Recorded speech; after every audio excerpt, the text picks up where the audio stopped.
Good afternoon. I'm Dan Borshaw with ABC News from Ngunnawal Country here in Canberra.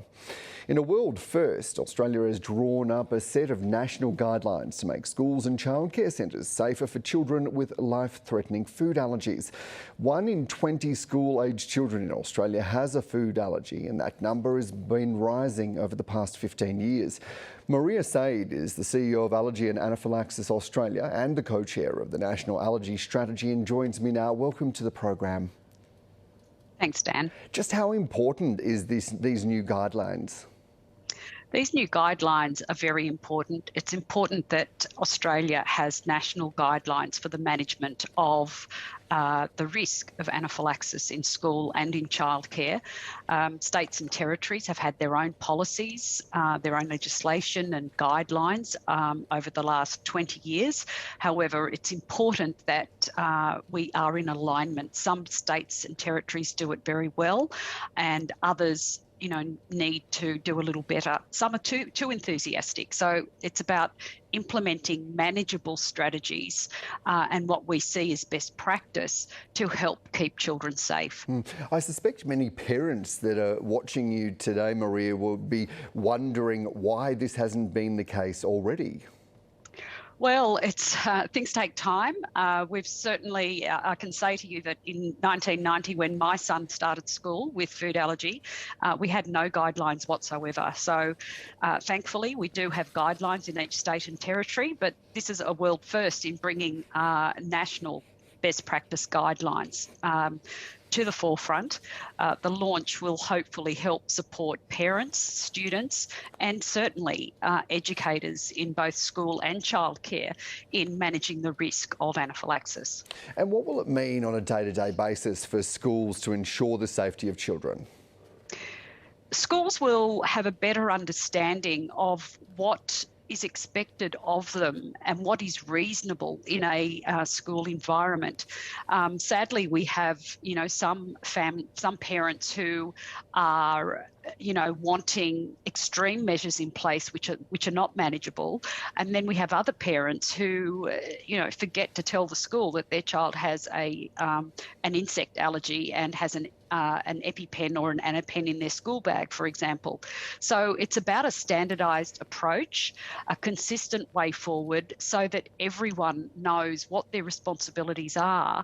And we've put forward a whole suite of resources, including a range of strategies to help minimise the risk of reactions, depending on whether a child is 3 years old or 17 years old and in year 11, for example. Maria, do you think that there has been an increase in people getting or becoming allergic, or is it just that there's greater awareness now? No, look, there certainly is an increase in the prevalence of food allergy. It's not a figment of our imagination. It's not about increased awareness. Sure, there is more awareness, but that's because the prevalence has increased markedly. We have, so many people presenting to hospital in anaphylaxis. That wasn't the case back in the 1990s. It was rare then. It's certainly not rare now. 1 in 20 children. So that's, the equivalent at least of 1 in a classroom in a school that has a potentially life-threatening allergy. Why do you reckon that there's been that increase in prevalence? Well, that's the $60 million question. There are a lot of researchers busily looking at what the factors are. We have some theories as to why the increase, but we think it's a combination of environmental factors that has actually caused this increase. We know that introduction of the common allergy-causing foods, if you delay those foods, that there is an increased risk of developing food allergy. And we know that through research that's been done through the LEAP study, Learning Early About Peanut study. So we have a campaign through the National Allergy Strategy that's very much about introducing those common allergy-causing foods in the first 12 months of life. Some babies will still develop food allergy, so then you must avoid the foods, but the majority, up to 80% of high-risk babies, will be able to tolerate those foods. And that's really critical for us to support parents as they introduce these foods to babies when there's been, so much fear around introducing peanut, introducing egg, and so forth. Yeah, when you touch on peanut and eggs, which are traditionally and typically those that we associate with anaphylaxis, but a moment ago you were also talking about insect bites. This goes much further, doesn't it? Oh, look, it certainly does.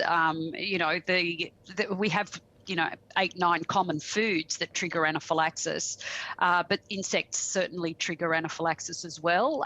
Insect allergy is not so common in the young children, primary school age, but as people get older, they do develop insect sting allergy, so it's more common in the adult population.